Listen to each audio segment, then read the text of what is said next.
Hi students, class start చేసే ముందు ఒక చిన్న అనౌన్స్మెంట్. మీకు జువాలజీ, కెమిస్ట్రీ, ఫిజిక్స్ క్లాసెస్ మన యూట్యూబ్ ఛానల్లోనే ఉంటాయి. బాటనీ క్లాసెస్ నేను అన్అకాడమీ యాప్లో ఫ్రీగా చెప్తున్నాను. నా క్లాసెస్ యొక్క లింక్ డైలీ కమ్యూనిటీ పోస్ట్లో ఆర్ టెలిగ్రామ్లో పెడతాను. అక్కడ నుండి మీరు డైరెక్ట్గా నా క్లాస్లో జాయిన్ అయిపోవచ్చు. నెక్స్ట్, అన్అకాడమీ వారు స్టూడెంట్స్ కొరకు వాళ్ళ iconic and plus subscription prices తగ్గించారు. ఐకానిక్ బ్యాచ్లో అయితే మీరు 2 ఇయర్స్కి సబ్స్క్రిప్షన్ తీసుకుంటే 19,000 రూపీస్ సేవ్ చేసుకున్నట్టు.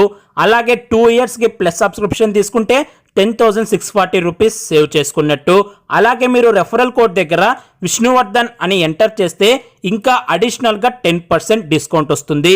ఐకానిక్ సబ్స్క్రిప్షన్ తీసుకుంటే అన్అకాడమీ బ్రాండెడ్ నోట్స్ని మీ ఇంటికే పంపిస్తారు. ప్లస్ సబ్స్క్రిప్షన్ తీసుకుంటే ఆన్లైన్లో నోట్స్ ఇస్తారు. నెక్స్ట్, నీట్ 2022 వారికి కొత్త బ్యాచెస్ని కూడా స్టార్ట్ చేశారు. ఈ బ్యాచెస్లో టాప్ ఎడ్యుకేటర్స్ క్లాసెస్ చెప్తారు. మన టెలిగ్రామ్ గ్రూప్ యొక్క లింక్ అలాగే అన్అకాడమీ సబ్స్క్రిప్షన్ యొక్క లింక్ కింద డిస్క్రిప్షన్లో ఇచ్చాను. Hi guys, this is Harshita, your chemistry mentor. How are you all? I hope you're fine and safe. So, today we are going to start lecture number 5 of chemical bonding and molecular structure. In this section, we are going to learn about the bond parameters.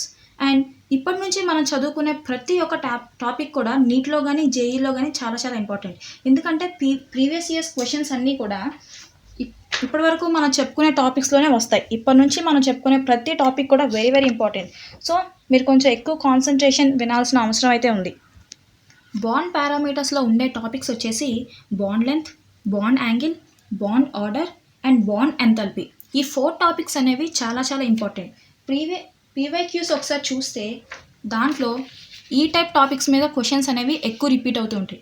2018లో bond order మీద question, bond angle మీద 2017, bond order మీద 2017, bond order 2016, bond order 2015 and 2012 and bond length 2011. ఇలా questions అనేవి ఎక్కువ నీట్లో repeat అవుతూ ఉంటాయి. కాబట్టి మీరు ఈ క్లాస్ కొంచెం కాన్సన్ట్రేట్ చేసి వింటే చాలా బాగుంటుందని నా అభిప్రాయం. Let's start the class. మనం ఫస్ట్ బాండ్ లెంత్ అంటే ఏంటో తెలుసుకుందాం. First one, bond length. Bond length is nothing but distance between 2 nuclei of 2 bonded atoms in a molecule. So this is the definition. For example, మనం ఒక 2 atoms తీసుకున్నప్పుడు 2 atomsలో మధ్యలో nucleus ఉంటుంది. వాటి చుట్టూ ఎలక్ట్రాన్స్ అనేవి సర్క్యులర్ ఆర్బిట్లో రివాల్వ్ అవుతూ ఉంటాయి. ఆ విషయం మనకు తెలిసిందే.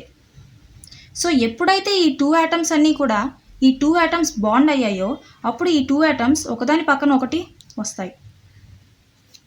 లైక్ దిస్ వచ్చినప్పుడు 2 న్యూక్లియస్ మధ్య ఉన్న డిస్టెన్స్ని మన బాండ్ లెంత్ అంటాము.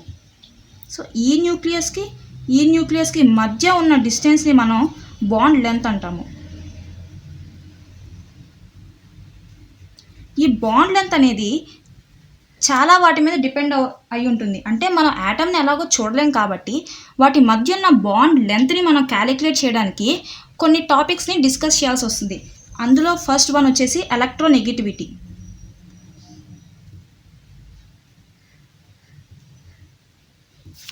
Second one number of bonds. సింపుల్గా చెప్పాలంటే bond order. Third one percentage of S character. Third one resonance. ఈ 4 టాపిక్స్ అనేవి మనకి చాలా చాలా అండర్స్టాండింగ్గా ఉండాలి. అప్పుడే మనం బాండ్ లెంత్ అనేది ఈజీగా అండర్స్టాండ్ చేసుకుందాం.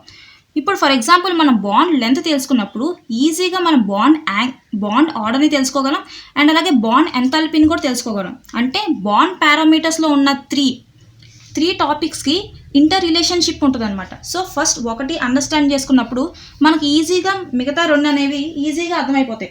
ఫర్ ఎగ్జాంపుల్ ఫస్ట్ మనం బాండ్ లెంత్కి అండ్ అలాగే ఎలక్ట్రోనెగటివిటీకి ఉన్న రిలేషన్షిప్ ఏంటో తెలుసుకుందాం. Bond length is inversely proportional to electronegativity which implies electronegativity అనేది ఎప్పుడైతే ఇంక్రీజ్ అవుతూ ఉంటుందో అప్పుడు బాండ్ లెంత్ అనేది ఏమవుతుందో చెప్పండి మీరు. ఎస్, బాండ్ లెంత్ అనేది డిక్రీజ్ అవుతూ వస్తుంది. ఫర్ ఎగ్జాంపుల్ మనం ఇప్పుడు హాలోజన్స్ తీసుకున్నాం అనుకోండి.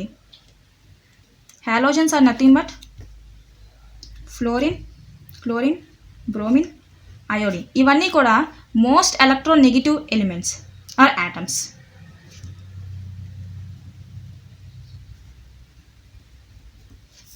సో ఫర్ ఎగ్జాంపుల్ మనం హెచ్ఎఫ్ తీసుకున్నా సరే, హెచ్సిఎల్, హెచ్బిఆర్, హెచ్ఐ ఇది తీసుకున్నప్పుడు మనం ఫ్లోరిన్ అనేది మోస్ట్ ఎలక్ట్రోనెగటివ్, తర్వాత క్లోరిన్, తర్వాత బ్రోమిన్, తర్వాత అయోడిన్. అంటే డౌన్ ద గ్రూప్ ఏమవుతుంది, ఎలక్ట్రోనెగటివిటీ డిక్రీజ్ అవుతుంది.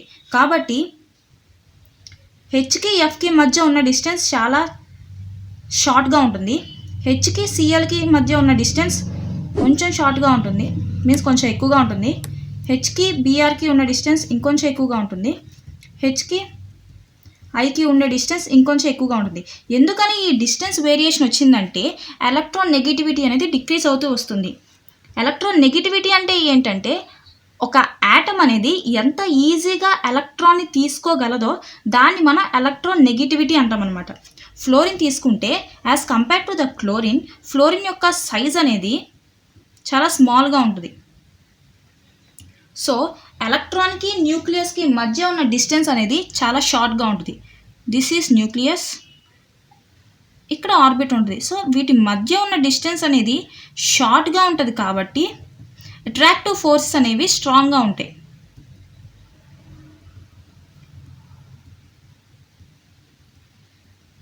కాబట్టి ఎలక్ట్రాన్ ఇది తీసుకున్నప్పుడు ఈ నెగిటివ్ ఛార్జ్కి పాజిటివ్ ఛార్జ్కి మధ్య ఉన్న అట్రాక్షన్ అనేది ఎక్కువగా ఉంటుంది. కాబట్టి ఫ్లోరిన్ అనేది ఎక్కువ ఎలక్ట్రోనెగటివ్ ఎలిమెంట్ అనమాట.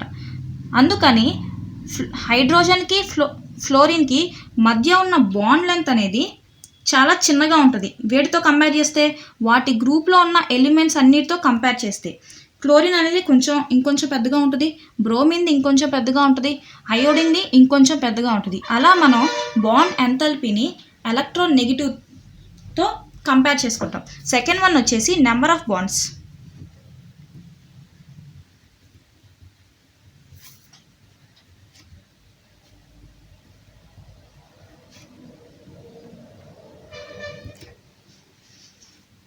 సో దీనికి మధ్య ఎలాంటి relationship ఉందనుకుంటున్నారు?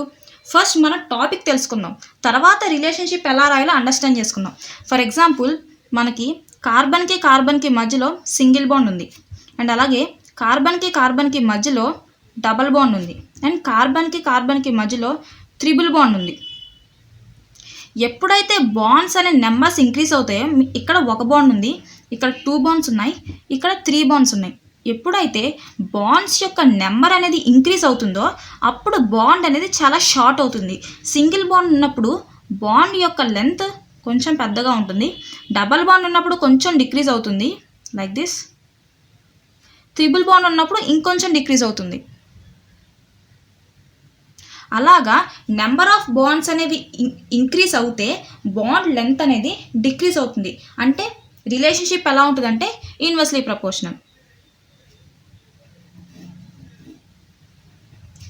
I hope this is clear for you.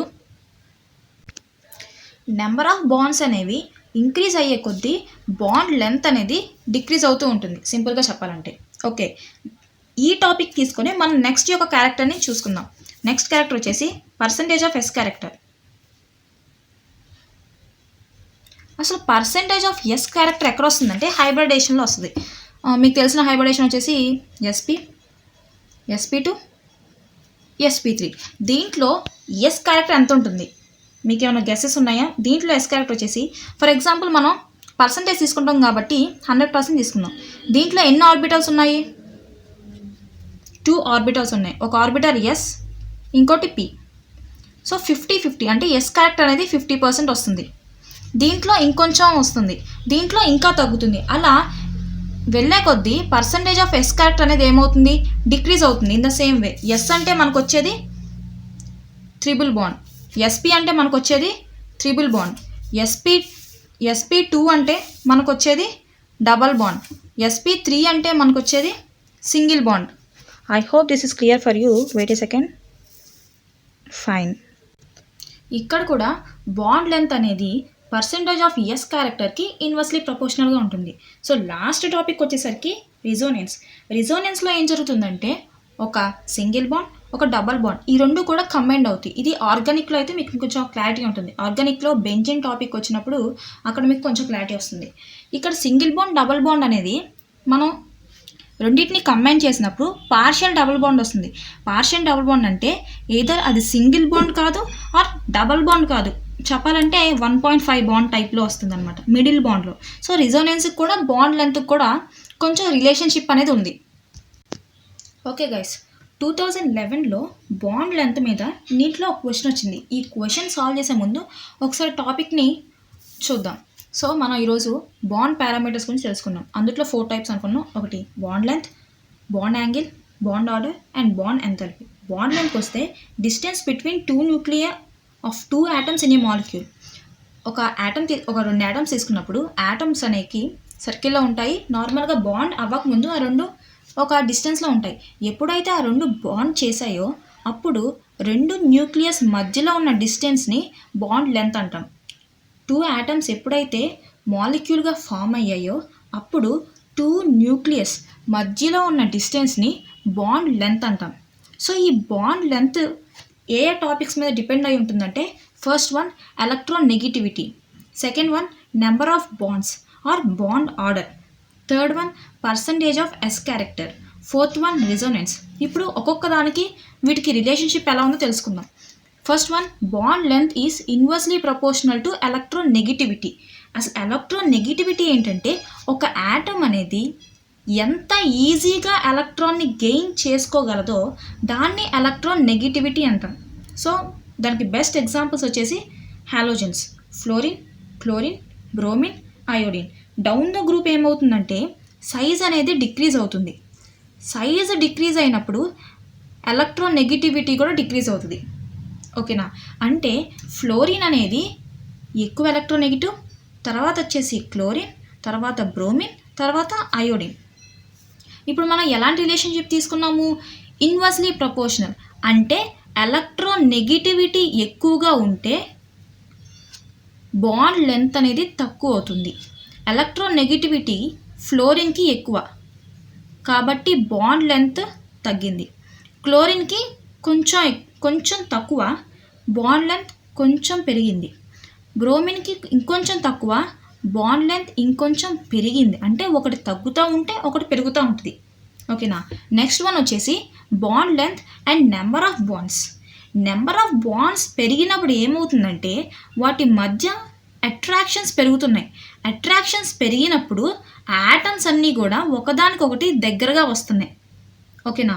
అప్పుడు బాండ్ లెంత్ అనేది డిక్రీజ్ అవుతూ వస్తుంది. ఫర్ ఎగ్జాంపుల్, కార్బన్ మధ్య సింగిల్ బాండ్ తీసుకున్నప్పుడు అది కొంచెం డిస్టెన్స్ని మెయింటైన్ చేస్తుంది. డబల్ బాండ్ తీసుకున్నప్పుడు వీటి యొక్క లెంత్ అనేది ష్రింక్ అయ్యి లెంత్ అనేది డిక్రీజ్ అవుతుంది. అలాగే త్రిబుల్ బాండ్ తీసుకున్నప్పుడు లెంత్ అనేది ఇంకా డిక్రీజ్ అవుతుంది. ఈ టాపిక్ బేస్ చేసుకునే పర్సంటేజ్ ఆఫ్ ఎస్ క్యారెక్టర్ అనేది వస్తుంది. పర్సంటేజ్ ఆఫ్ ఎస్ క్యారెక్టర్ అంటే మనకి హైబ్రిడేషన్స్ వచ్చేసి ఎస్పీ, ఎస్పీ2, ఎస్పీ3 హైబ్రిడేషన్స్ ఉన్నాయి. సో దాంట్లో ఎస్పీలో ఎక్కువ పర్సంటేజ్ ఆఫ్ ఎస్ క్యారెక్టర్ ఉంది, ఎస్పీ2లో ఇంకొంచెం ఎక్కువ, ఎస్పీ3లో ఎస్పీ2లో ఇంకొంచెం తక్కువగా ఉంటుంది ఎస్ క్యారెక్టర్, ఎస్పీ3లో ఇంకా కొంచెం తక్కువగా ఉంటుంది. Therefore, as percentage of S character increases, bond length decreases. Next one వచ్చేసి రెజోనెన్స్. రెజోనెన్స్ ఎలా ఉంటుందంటే సింగిల్ బాండ్కి డబల్ బాండ్కి మధ్యలో ఒక పార్షియల్ డబల్ బాండ్ అనేది ఉంటుంది. దానివల్ల రెజోనెన్స్ ఉంటుంది. ఇక్కడ పార్షియల్ డబల్ బాండ్ వచ్చిందంటే సింగిల్ బాండ్ కన్నా బాండ్ లెంత్ అనేది కొంచెం తక్కువగా ఉంటుందని అర్థం. ఇప్పుడు మనం క్వశ్చన్ చేద్దాం. క్వశ్చన్ చేసేటప్పుడు first the correct order of increasing bond length of CH, CO, CC, C double bond C. Okay, let's start. Option 1. ఇప్పుడు మనం ఎలిమినేషన్ మెథడ్ని ఫాలో అవుదాం. సో ఎలా ఎలిమినేట్ చేయాలంటే ఇక్కడ డబల్ బాండ్ ఉంది. డబల్ బాండ్ ఉన్నప్పుడు బాండ్ లెంత్ అనేది షార్ట్గా ఉండాలి. కాకపోతే ఇక్కడ లార్జ్ అని ఇచ్చాడు. So this is eliminated. అర్థమైందా? ఇక్కడ సింగిల్ బాండ్ అండ్ ఇక్కడ డబల్ బాండ్ ఉంది.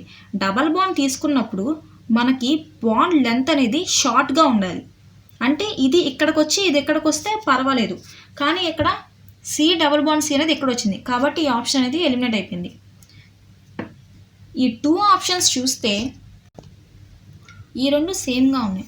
So no need to worry. ఇక్కడికి వచ్చేసరికి సిహెచ్ ఇక్కడ ఉంది, ఇక్కడ సిహెచ్ ఉంది, ఇక్కడ సి బాండ్ సి ఉంది, ఇక్కడ సి బాండ్ సి ఉంది. సో ఎలక్ట్రోనెగటివిటీ అనే కాన్సెప్ట్ని యూస్ చేసుకోవచ్చు.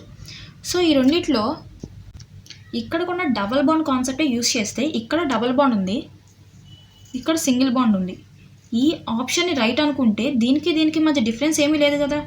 కాకపోతే ఇక్కడ ఫస్ట్ ఉంది, ఇక్కడ లాస్ట్లో ఉంది, కాబట్టి ఏ ఇస్ ద కరెక్ట్ ఆన్సర్. ఓకేనా. ఆప్షన్ 1లో సి బాండ్ సి, న్యాచురల్గా సి డబుల్ బాండ్ సి కన్నా సి బాండ్ సి ఎక్కువ ఉండాలి. Okay, first situation satisfied. తర్వాత ఎలక్ట్రోనెగటివిటీతో కంపేర్ చేస్తే దీనికన్నా దీనికి తక్కువే ఉంటుంది, ఎందుకంటే ఆక్సిజన్కి ఎక్కువ ఎలక్ట్రోనెగటివిటీ కాబట్టి సి బాండ్ సి కన్నా సి బాండ్ ఓ అనేది చాలా తక్కువగా ఉంటుంది. So option A is the right answer. So next discuss చేసే టాపిక్ వచ్చేసి bond angle. Bond angle is nothing but angle between orbitals containing bonding electron pairs around the central atom in a molecule or complex ion. ఈ definition కూడా చాలా కాంప్లెక్స్గా ఉంది. So అసలు bond angle అంటే ఏంటంటే, angle is between the orbitals. ఆ ఆర్బిటాల్స్లో కూడా ఏముండాలి, ఎలక్ట్రాన్స్ ఉండాలి. ఆ ఎలక్ట్రాన్స్ అన్నీ కూడా బాండింగ్ కోసం పార్టిసిపేట్ చేయాలి. అంటే ఏ ఎలక్ట్రాన్స్ అయితే బాండింగ్ కోసం హెల్ప్ చేస్తున్నాయో ఆ ఎలక్ట్రాన్స్ ఎక్కడైతే ఉన్న ఆర్బిటాల్స్ మధ్య ఉన్న యాంగిల్ వచ్చేసి బాండ్ యాంగిల్. అర్థమైంది, నేను కూడా చాలా కాంప్లెక్స్ చేశానని. సో ఇంకొంచెం సింపుల్ చేద్దాం దీన్ని. వాటర్ మాలిక్యూల్ తీసుకున్నప్పుడు వాటర్ మాలిక్యూల్లో హైడ్రోజన్లో ఉన్న ఎస్ ఆర్బిటల్స్ అనేవి బాండింగ్ కోసం హెల్ప్ చేస్తాయి. అంటే ఇప్పుడు ఆ ఆర్బిటల్స్లో మీన్స్ ఎస్ ఆర్బిటల్లో ఎలక్ట్రాన్స్ ఉన్నాయి. ఆ ఎలక్ట్రాన్స్ అన్నీ ఆక్సిజన్తో బాండ్ చేయడానికి వస్తున్నాయి. ఓకేనా. ఆ ఎస్ ఆర్బిటల్స్కి మధ్యలో ఉన్న యాంగిల్ వచ్చేసి bond angle. That's it, that's simple. అసలు ఈ బాండ్ యాంగిల్ ఎందుకంటే to give shape of a molecule. అంటే ఆర్బిటల్స్ మధ్యలో ఉన్న యాంగిల్ దేన్నైతే మనం బాండ్ యాంగిల్ అని పిలుస్తామో ఆ యాంగిల్ మనం తీసుకున్న మాలిక్యూల్కి ఎలాంటి షేప్ ఇవ్వాలని డిసైడ్ చేస్తుంది అనమాట. సో మనం ఏ మాలిక్యూల్కైనా సరే షేప్ తెలుసుకోవాలంటే దాంట్లో ప్రైమ్ రోల్ ప్లే చేసేది ఎవరంటే bond angle. That simple. And ఈ రోజుకి ఇది చాలా నేను అనుకుంటున్నాను. If you have any doubts let me know in the comment section. And MCQs కోసం మీరు మా టెలిగ్రామ్ గ్రూప్ని జాయిన్ అవ్వచ్చు, దాని లింక్ డిస్క్రిప్షన్లో ఉంటుంది. And if you like the video please subscribe to our channel Vishnu smart info. Thank you.